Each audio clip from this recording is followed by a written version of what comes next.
예, 오늘 성경은 같이 교독하도록 하겠습니다. 사도행전 11장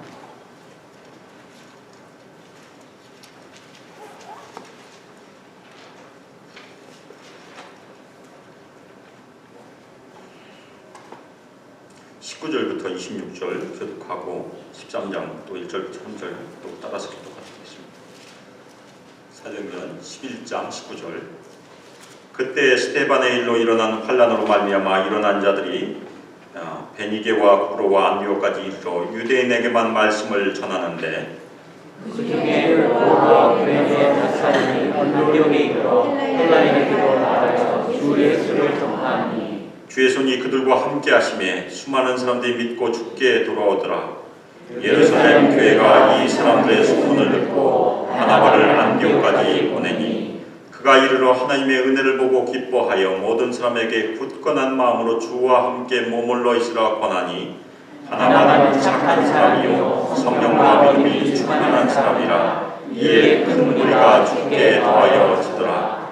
바나바가 사울을 찾으러 다소로 가서 만남에 안디옥에 데리고 와서 둘이 그 교회의 이양관교회에서 큰 무리를 가르쳤고 제자들이 안디옥에서 비로소 그리스도인이라 일컬음을 받게 되었더라. 13장 1절부터 3절 계속해서 교독하겠습니다. 안디옥 교회에 선지자들과 교사들이 있으니 곧 바나바와 니게르라 하는 시므온과 구레네 사람 루기오와 분봉왕 헤롯의 젖동생 마나연과 및 사울이라. 주를 섬겨 금식할 때 성령이 이르시되 내가 불러 시키는 일을 위하여 바나바와 사울을 따로 세우라 하시니 이에 금식하며 기도하고 두 사람에게 안수하여 보내니라. 아멘.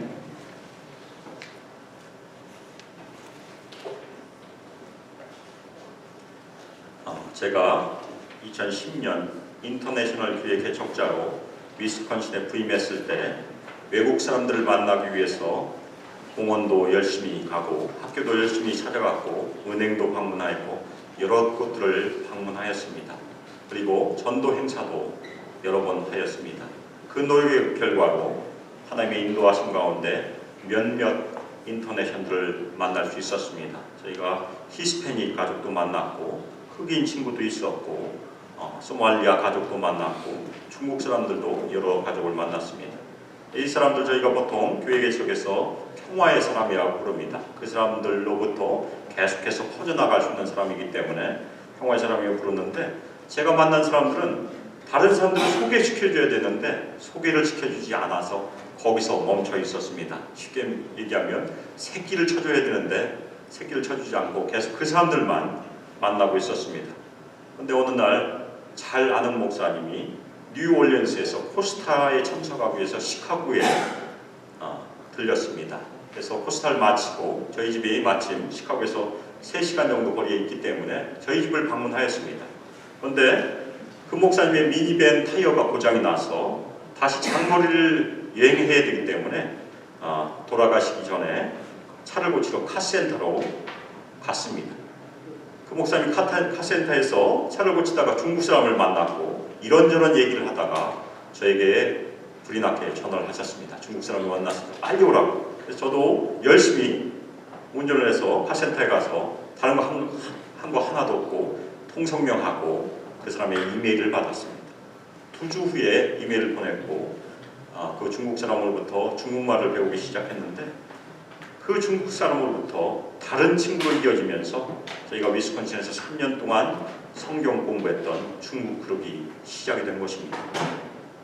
제 친구 목사님이 자신의 지경을 넘어 중국 사람에게 말을 건넨 것이 시작이 되어서 하나님의 은혜의 손이 함께한 그런 일이 시작이 된 것입니다.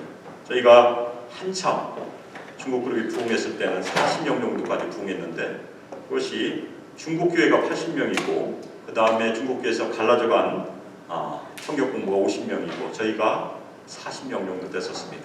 할아버지 할머니부터 어린아이까지 다 있는 그런 그룹. 저희가 모일 때마다 중국말로 찬송을 하고 성경도 중국어로 읽었습니다. 근데 저는 중국어 한마디도 할 줄 몰랐습니다. 니아오를 제외하고는 밑에다 다 발음을 적어서 가지고 왔습니다. 제가 그렇게 한 이유는 그분들의 언어를 사용함으로 그분들을 존경하는 의미에서 했었던 것입니다. 제가 아무리 중국어 열심히 공부해도 중국말로 설교하기는 굉장히 어려울 것입니다. 그렇지만 그분들을 존경하는 의미에서 중국어를 공부하고 같이 찬양했던 것이 기억이 납니다. 오늘 말씀에서도 자신의 지경을 넘어서 주 예수를 전했을 때 하나님의 손이 함께했던 이야기를 저희가 함께 살펴보게 됩니다. 바로 안디옥 교회 이야기입니다. 안디옥 교회의 성장과 도움을 보기 위해서 먼저 안디옥 교회가 어떻게 시작이 되었는지 살펴보는 것이 중요합니다. 안디옥 교회가 생성되게 되는 중요한 계기는 말씀을 전하는 자들이 있었다는 것입니다. 저희가 교회를 개척하라는 명령은 성경에 있을까요? 없을까요? 없습니다. 교회 개척 세미나 할 때 맨 처음에 강의한 내용이 그거 있습니다. 교회 개척 세미나 들었기 때문에 항상 여러 번 제가 인용하는데 전도하라는 명령이 있습니다. 전도의 결과가 교회 개척으로 이어지는 것입니다. 안디옥은 굉장히 큰 도시였었습니다. 로마가 첫 번째, 두 번째는 알렉산드리아, 세 번째로 큰 도시였고 인구는 약 50만 명 정도 되었다고 합니다. 굉장히 큰 도시입니다. 고대 도시지만. 그런데 이 큰 도시에 예수 그리스도의 복음을 들고 들어온 흩어진 나그네들이 있었습니다. 흩어진 자. 지난주에도 말씀드렸지만 디아스포라라고 저희가 부릅니다. 이들은 19절에 보니까 스데반의 순교 이후에 환란으로 인해서 흩어진 사람들이라고 성경 말씀하고 있습니다. 스데반의 일로 일어난 환란으로 말미암아 제자들이 흩어졌다는 사실은 저희가 사도행전 8장에서 8장 1절에서 찾을 수 있습니다. 8장 1절 보면 사울은 그가 죽임당함을 마땅히 여기더라. 그날에 예루살렘에 있는 교회에 큰 박해가 있어 사도 외에는 다 유대와 사마리아 모든 땅도 흩어지니라. 흩어진다는 말을 저희가 주의 깊게 보시기 바랍니다. 흩어진 자들이 복음을 증거한 것입니다. 그래서 보통 사도행전 8장 1절을 사도행전 1장 8절 땅 끝까지 이르러 증인이 되라는 그 명령에 이루어진 것으로 저희가 이해합니다. 흩어져 복음을 전하라고 예수님께서 명령하셨는데 흩어지지 않고 있다가 예수님께서는 박해라는 방법을 통해서 제자들을 강제로 흩어버리셨던 것으로 예수님의 뜻을 이해할 수 있습니다. 이 흩어진 나그네들, 디아스포라들은 박해로 자신의 집을 버리고 내쫓겼지만 자신의 처지를 비관하지 않고 가는 곳곳마다 무엇을 했습니까? 주 예수를 증거했다는 것입니다. 예수 그리스도의 증인이 되라는 예수님의 명령에 계속해서 순종을 했습니다. 그런데 오늘 말씀에는 여러 곳을 다니면서 말씀을 증거하는 사람들 중에 두 종류의 사람들이 있습니다. 먼저 유대인에게만 말씀을 전하는 제자들이 있었습니다. 유대인들이니까 당연히 유대인이 편하게 되어 있습니다. 저도 한국 사람이니까 한국 사람 만나면 반갑고 그 사람에게 복음 전하는 것이 제일 쉬울 수도 있습니다. 갑자기 다른 나라 사람 만나면 영어로 복음 증거하는 것이 쉽지 않습니다. 이 사람들은 히브리어를 사용하는 유대파 그리스도인들이었기 때문에 당연히 유대인들에게만 복음을 증거했습니다. 그런데 20절에 의하면 부브로와 구레네 몇 사람이 안디옥에 이르러 헬라인에게 주 예수를 전파하였습니다. 부브로는 지중해 동북부에 있는 섬이고 구레네는 아프리카 연안에 해안 도시로 알려져 있습니다. 여기서 온 사람들은 헬라어를 사용할 줄 아는 사람이었기 때문에 저희가 보통 헬라파 유대 그리스도인이라고 부릅니다. 이 일곱 집사 중에 스데반이 헬라파였었고 또 예수님의 십자가를 대신 진 누구죠? 구레네 시몬도 헬라파 유대인 가능성이 큽니다. 이 사람들은 이중 언어를 구사할 수 있는 사람들이었었습니다. 그런데 이들 중에 많은 사람도 아니고 몇 사람이 헬라인, 곧 헬라어를 사용하는 이방인들에게 주 예수를 전파했습니다. 그런데 바로 그 일에 하나님의 손이 함께 있다는 것입니다. 많은 사람들이 그 몇 사람의 수고를 통해서 예수를 믿고 주께 돌아오기 시작했습니다. 여기서 교회 부흥의 중요한 원리, 만과 도의 법칙, 유대인에게만 전했을 때는 부흥이 일어나지 않았지만 헬라인에게 도 전했을 때는 부흥이 일어난 것입니다. 작은 말이지만 굉장히 큰 차이를 주었습니다. 우리는 어떻습니까? 우리는 어떻게 지경을 넘을 수 있을까요? 한국 사람에게만 복음을 전하지 말고 다른 외국 사람들에게도 전하면 다민족 선교가 될 것입니다. 그렇게 하는 교회가 많이 있습니다. 사실은 이 지역에도 다민족 선교를 하는 교회가 있다고 들었습니다. 또 하나 저희가 실제적으로 적용할 수 있는 중요한 비결 중에 하나가 우리가 아는 사람에게만 교회를 소개시켜 줄 것이 아니라 모르는 사람에게도 교회를 소개시켜 줘야 합니다. 그것은 지경을 넓히는 전도가 될 것입니다. 우리가 편안한 환경을 넘어서 불편함을 감수하고 익숙하지 않는 환경으로 뛰어들어가는 것, 그것을 저희가 선교라고 부릅니다. 선교는 여러 가지 어려움들이 있습니다. 제가 외국 사람들 선교할 때 제일 걱정했던 어려움이 무엇인지 아십니까? 음식에 대한 어려움이었습니다. 저희가 다른 나라 음식을 쉽게 먹지 못합니다. 어느 날 중국 가정이 저희 식구를 집으로 초대했습니다. 제가 중국 식당 많이 가봤지만 중국집을 가본 중국 가정을 방문한 적이 없었으니까 일주일 동안 기도했어요. 거기 가서 음식을 잘 먹게 해주세요. 혹시라도 저희가 꺼린 것을 보여주면 실례이기 때문에 하나님의 은혜 가운데 가서 잘 먹었습니다. 그 이후로도 친하게 잘 지냈습니다. 저희가 익숙하지 않는 환경으로 들어가서 열정적으로 선도하면 당연히 교회는 부흥하게 되어 있습니다. 또 하나 안디옥 교회 부흥과 성장에는 하나님께서 준비시켜 주신 지도자들이 있었습니다. 이미 수년 전부터 하나님께서 얘기하신 지도자들이 있었습니다. 하나님께서는 미리 계획하신 것입니다. 예수님께 돌아온 많은 무리에 대한 소문을 예루살렘 교회는 듣고 사람을 보냈는데 바나바를 보냈습니다. 바나바는 사도행전 4장 36절에 37절에 처음 등장을 하게 됩니다. 그는 후브로에서 태어났습니다. 고향이 아프리카 쪽입니다. 이름은 요셉이지만 별명이 바나바. 저희가 이것을 발음할 때 바나바 하지 말고 바나바 하는 것이 좋습니다. 바는 아들이란 뜻입니다. 나바의 아들, son of 나바라는 뜻입니다. 그래서 위로의 아들이라고 저희 성경에서 번역을 해주고 있습니다. 베드로가 바요나 시몬의 아들이라는 뜻입니다. 저희 영어 이름에 벤자민이 있는데 원래 베냐민입니다. 베냐민, 오른손의 아들, 벤이 히브리어로 아들이라는 뜻입니다. 바나바의 성품의 특징이 얼마나 사람들을 잘 위로했으면 이름이 별명 위로의 아들이었겠습니까? 예루살렘 교회는 막 탄생한 이방인 교회에 바나바가 적임자라고 생각을 해서 파송을 했습니다. 성품도 뛰어나고 그리고 이 사람은 이중 언어를 구사할 수 있는 사람이었기 때문에 그렇습니다. 바나바가 안디옥에 가서 하나님의 은혜가 그 교회에 임했던 것을 보고 열심히 사람들을 격려했습니다. 죽게 붙어 있으라.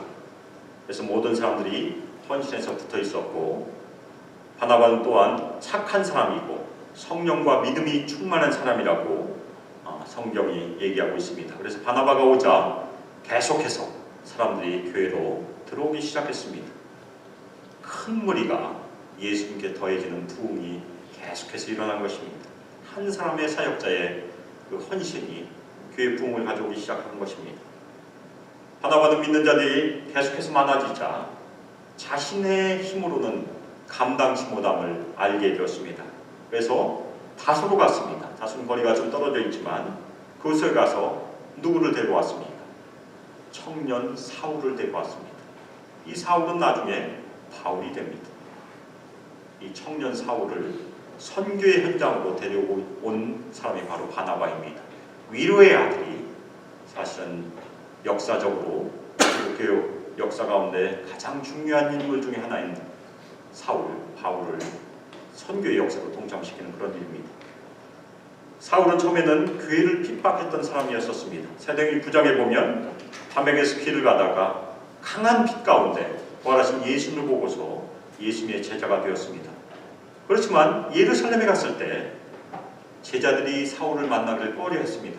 왜냐하면 사울이 원래 교회를 박해했기 때문에 혹시라도 가짜면 큰일 나는 일이었기 때문에 그렇습니다. 혹시라도 가짜로 개종한 것이라면 잡힐 수가 있었기 때문에. 그런데 그때 다리를 놔준 사람이 바나바였었습니다.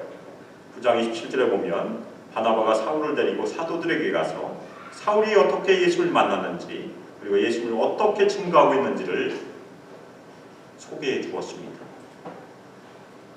사울이 처음 예루살렘에 갔을 때 바나바는 사울에게도 위로의 아들의 역할을 한 것입니다.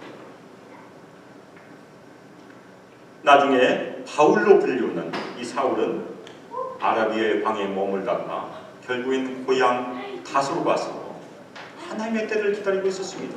수년이 흘렀습니다. 수년 동안 하나님께서 부르시지 않았습니다. 그런데 하나님의 은혜로 많은 이방인들이 안디옥 교회에 돌아오자 하나님께서는 바나바를 통해서 사울을 부르시는 그런 사건입니다. 바나바는 자신이 이미 알고 있었던 믿음과 예수님을 증거하는 그 모든 사실을 알고 있었던 사울을 찾아가서 데리고 온 것입니다. 사울 또한 헬라파 유대인이었기 때문에 헬라어를 잘 사용하는 유대인이었기 때문에 이방인들에게 복음을 증거하는데 아주 적합한 사람이었기 때문에 바나바는 믿고 선택을 한 것입니다. 이민교회에서 1세 성도들이 어떻게 1.5세와 2세의 교회를 물려줄까 대해 고민하고 걱정해서 이거 많이 있습니다. 그 이유는 최근에 한국에서 오는 이민자가 급감을 하기 때문에 그렇습니다. 1세가 중심이 되는 한인교회는 이민자가 오지 않으면 결국에는 줄어들게 되는 것입니다.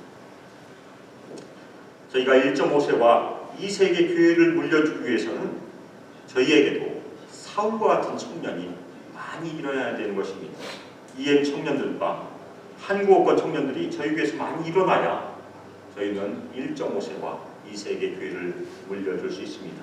가능하면 사울처럼 이중 언어를 구사할 수 있는 1.5세나 2세 청년들이 많이 일어나면 더 좋다는 것입니다. 왜냐하면 한국어를 사용하는 1세와 1.5세, 2세를 언어적으로나 문화적으로 잘 연결해 줄 수 있기 때문에 그렇습니다. 바나바와 사울이 그랬던 사람입니다. 이중 언어를 구사할 수 있는 사람. 우리 청년들 중에서도 성령과 믿음이 충만한 청년들이 많이 일어나고 그 중에 하나님의 소명을 받아 사역자가 많이 일어날 수 있기를 기도해 주시길 부탁드립니다. 제가 켄터키 루이빌에 있을 때 수학을 가르쳤던 남자 고등학생이 있었습니다. 부모님은 그 아들이 의사가 되기를 바랬습니다. 그래서 대학을 갈 때 생물학과나 미생물학과 아니면 화학과를 가라고 부모님 권유를 했습니다. 그래서 어느 날 그 학생이 저에게 물었습니다. 의대 가기 위해서 꼭 그런 과를 가야 합니까? 그래서 제가 물었습니다. 어디 가고 싶냐? 그랬더니 비즈니스를 하고 싶다고 그래서 그러면 비즈니스쿨 가라고. 대신에 대학에 가서 일반 생물이나 일반 화학이나 프리메드에 꼭 필요한 과목을 한번 들어보고 성공적으로 통과하면 계속해서 공부를 하고 아니면 그 전공 하고 싶은 것을 하라고. 그 학생은 결국 텍사스 주립대학을 진학을 했고 공대에 진학을 한 것을 기억을 합니다. 그런데 최근에 대학을 졸업했습니다. 얼마 전에 아는 목사님이 내시빌에서 저희 집을 방문했습니다. 바로 그 학생을 잘 아는 목사님이었습니다. 그런데 그 학생이 대학을 졸업하고 사역자가 되기 위해서 사우스웨스턴, 텍사스에 있는 침례교 신학대학 사우스웨스턴 신학교를 진학했다는 얘기입니다. 부모가 결사 반대하는데도 모르겠어요. 신학교를 갔다는 얘기를 들었습니다. 저희 수만교회도 이 청년과 같은 청년들이 많이 일어나길 저는 기도합니다. 다른 곳에서 사역자를 찾는 것보다 저희 교회에서 성장하여 사역자가 되면 얼마나 좋겠습니까? 저희 수만교회에서 많은 청년들이 일어나 하나님의 소명을 받고 사역자로 헌신하는 일들이 계속해서 일어나기를 열심히 기도합시다. 아멘 소리가 안 나와서 저도 아들이 둘이 있어서 늘 걱정을 합니다. 혹시라도 하나님께서 저희 아들들 딸도 예외가 아니기 때문에 요즘은 혹시 저희 딸들 중에 부르시면 어떻게 할까 상상에 맡기겠습니다. 바나바는 사울과 함께 그래서 1년 동안 무리를 열심히 가르쳤고 제자들이 안디옥에서 드디어 그리스도인이라고 불리는 일들이 일어났다고 성경은 얘기하고 있습니다. 저희는 그리스도인이라는 그 말을 매주 아마 사용할 것입니다. 그런데 신약성경에서는 3번밖에 등장하지 않습니다. 아주 희귀한 말인데 이것은 헤롯 땅이라는 그 표현과 비슷한 표현입니다. 헤롯 땅이 무엇입니까? 헤롯을 추종하는 사람들의 모임. 그러면 그리스도 땅은 무엇입니까? 그리스도를 추종하는 사람들의 모임입니다. 저희 모두 다 공화당도 아니고 민주당도 아니고 무슨 당입니까? 예수당, 그리스도 당입니다. 다 아멘입니까? 저희가 그리스도 당에 속해 있으면 이 땅에서 예수를 메시아로 섬기며 그분의 가르침을 따라 살기로 작정했다는 것입니다. 저희는 이미 구별된 사람들입니다. 안디옥 교회도 그런 사람들이 많았다는 것입니다. 예수당, 그리스도당. 끝으로 안디옥 교회는 선교하는 교회, 그리고 저희 소망교회가 비전을 품고 있는 것처럼 교회를 개척하는 교회로 사명을 다했습니다. 사도행전 13장 저희가 공독한 성경에 보면 안디옥 교회가 성장한 모습을 살펴볼 수 있습니다. 어디서 살펴볼 수 있습니까? 처음에는 지도자가 2명밖에 없었지만 13장 1절에 보면 지도자가 5명이 있었습니다. 이미 많은 지도자가 일어난 것입니다. 지도자 수만큼 교회는 성장한 것입니다. 그런데 이 지도자들의 이름이 아주 특이합니다. 바나바와 사울은 저희가 이미 이름을 알고 있기 때문에 다른 이름 같이 살펴보겠습니다. 미게르라 하는 시몬이 있었고 이 사람은 미게르란 말은 라틴어에서 얼굴이 검다는 그런 뜻을 포함하고 있습니다. 이 사람은 북아프리카에서 온 사람일 가능성이 많습니다. 구레네 사람 루기오 역시 아프리카 사람입니다. 그리고 분봉왕 헤롯 젖동생 마나에는 좋은 집안, 귀족 출신일 가능성이 큽니다. 이처럼 다양한 배경과 피부 색깔이 검은 사람까지 포함됐다는 것은 안디옥 교회는 헬라어를 공통 언어로 사용하는 다민족 교회였을 가능성이 크다는 것입니다. 더군다나 큰 교회였을 가능성이 큽니다. 사역자가 5명이나 있었기 때문에 저희 EM도 성장하면 한국계 뿐만이 아니라 아시아권 그리고 다른 민족들까지 영어를 공통 언어로 사용하는 다민족 교회로 성장할 가능성이 충분히 있다는 것입니다. 그래서 저희가 EM 청년들을 위해서 열심히 기도하고 열심히 투자해야 되는 것입니다. 안디옥 교회는 성장을 하자 드디어 선교하는 교회, 교회를 개척하는 교회로서의 사명을 시작을 한 것입니다.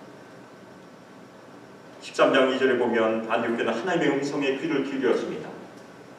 주를 섬겨 금식할 때 성령이 이르시되 내가 불러시키는 일을 위하여 바나바와 사울을 따로 세우라. 2절에서 이렇게 말씀하고 있습니다.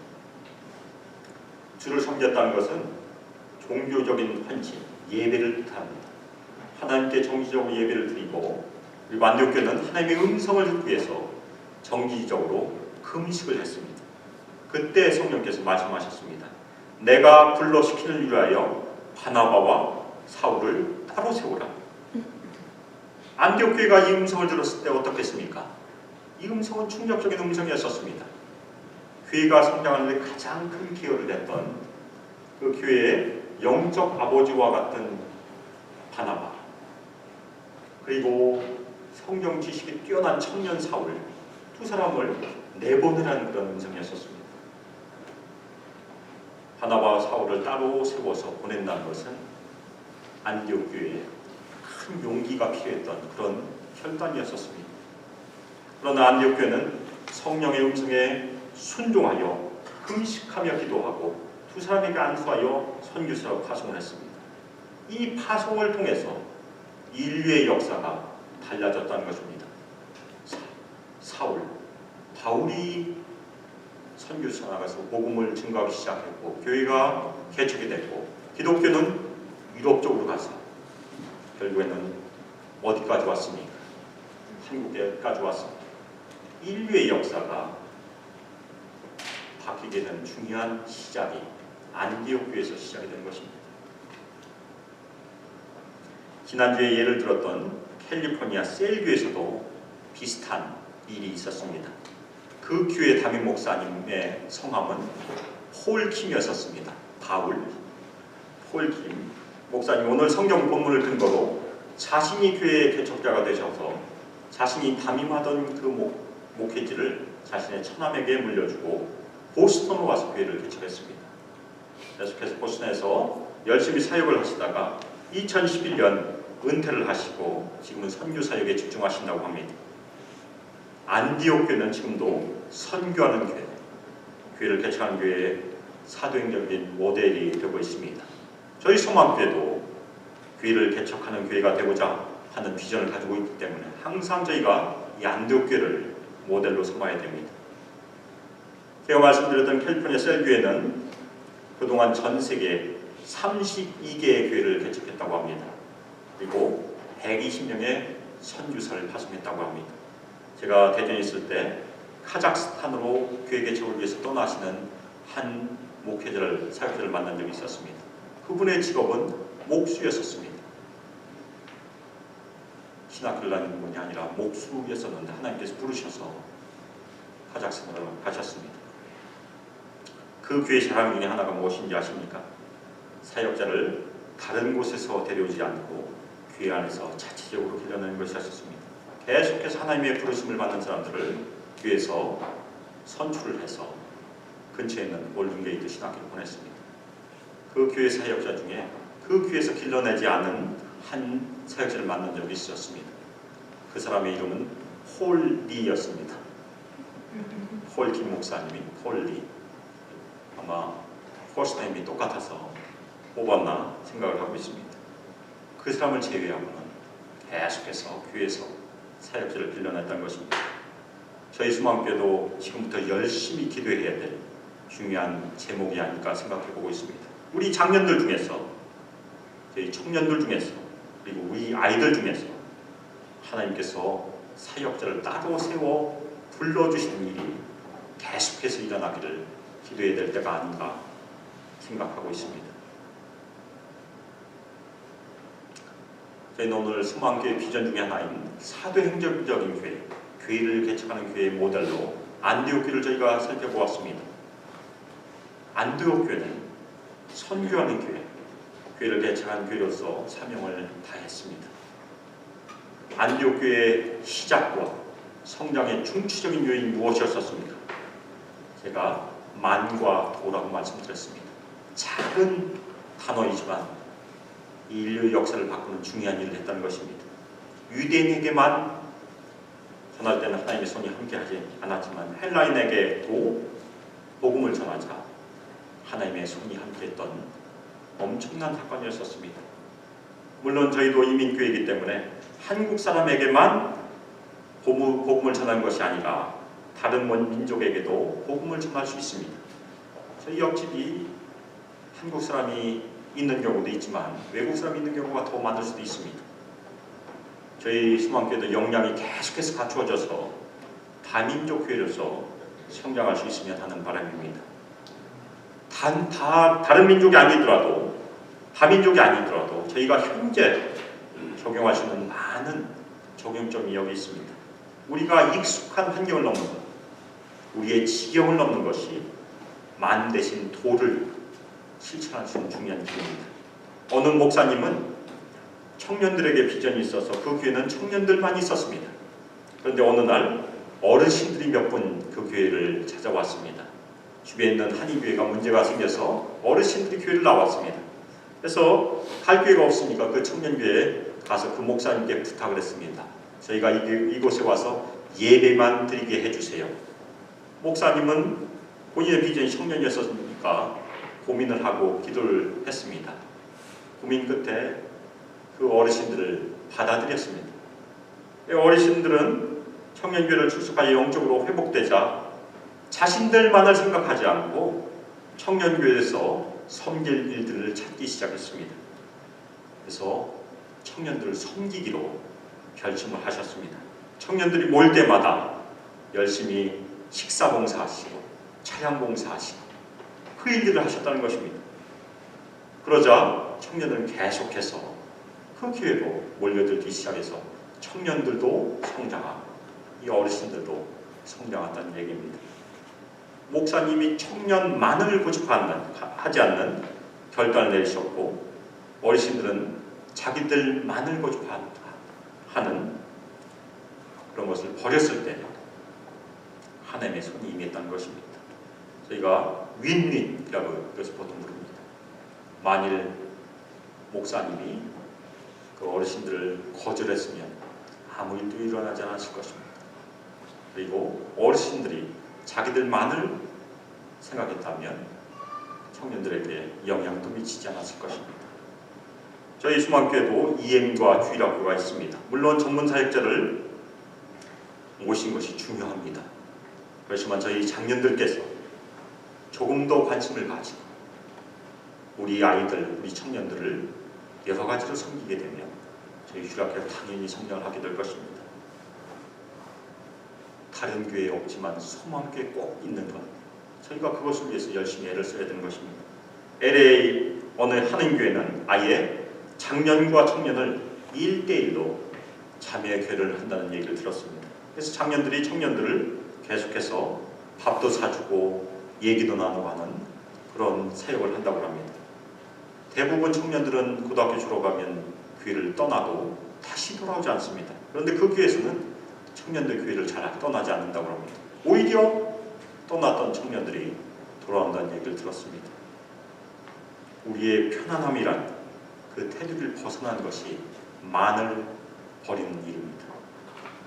그것이 바로 도를 저희가 추구하는 일입니다. 불편함을 감수하는 것, 그리고 열정적으로 전도하는 것이 저에게 있다면 소망교회는 당연히 부응할 것입니다. 저희가 어떤 꿈을 품어야 되겠습니까? 이 지역에서 더 이상 전도할 사람이 없을 때까지 전도하겠다.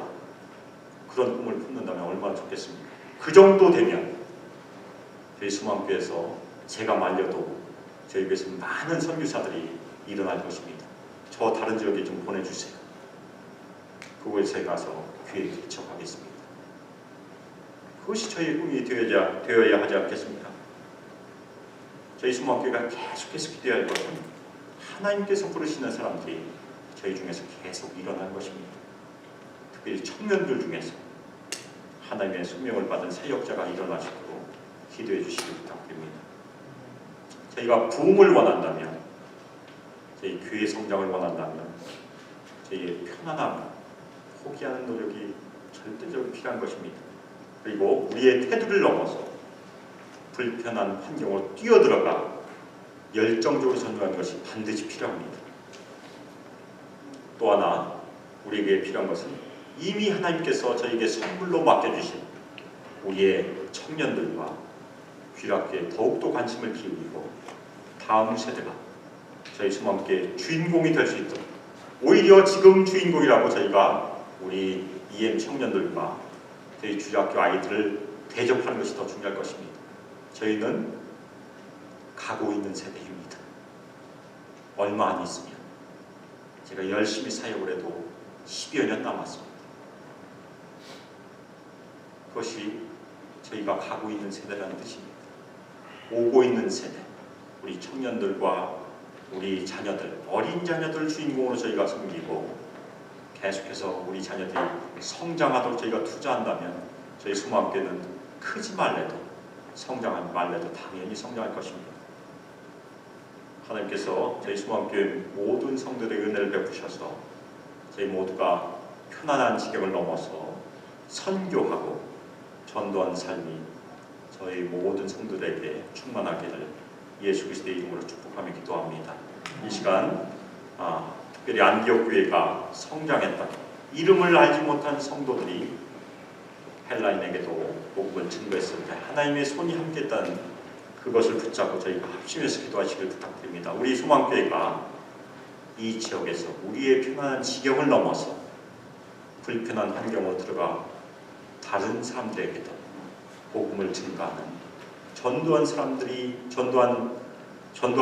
없을 때까지 열정적으로 전도하는 그 전도의 열정이 저희 모두에게 충만하기를 합심해서 기도하겠습니다. 사랑하는 하나님 아버지, 저에게 은혜를 베풀어 주시고 예수 그리스도의 피로 저희를 대속하여 주시며 주님의 아들과 딸로 삼아 주신 하나님의 놀라우신 사랑을 이 시간 감사함으로 주님께 나갑니다. 저희가 큰 은혜를 받았지만 그 은혜를 저희만 누리고 있는 것이 아닌지 두렵고 떨림으로 주님께 나갑니다. 그 은혜를 다른 사람들에게도, 저희가 알지 못한 사람들에게도 전하도록 저희 모두를 축복하여 주시며 주님께서 기름 부어주시고 사용하여 주시기 시간 간절히 기도 올려드립니다. 주님께서 또한 저희 수만교를 이곳에 세우시며 복음을 증거하는 도구로 사용하여 주시는 시간 감사드립니다.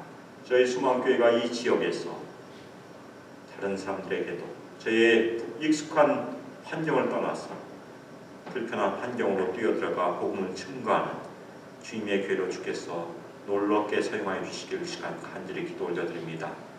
이젠 주 예수 그리스도의 은혜와 하나님의 사랑과 성령 하나님의 감화와 감동 안에서 저희의 익숙한 환경을 떠나서 불편한 환경으로 들어가 예수 그리스도의 복음을 열정적으로 전도하기를 소망하며 결단하는 저희 수만교회 성도들 위해 하나님의 아들과 딸들 위해 함께하기를 주 예수 그리스도의 이름으로 축복하며 기도합니다. 아멘.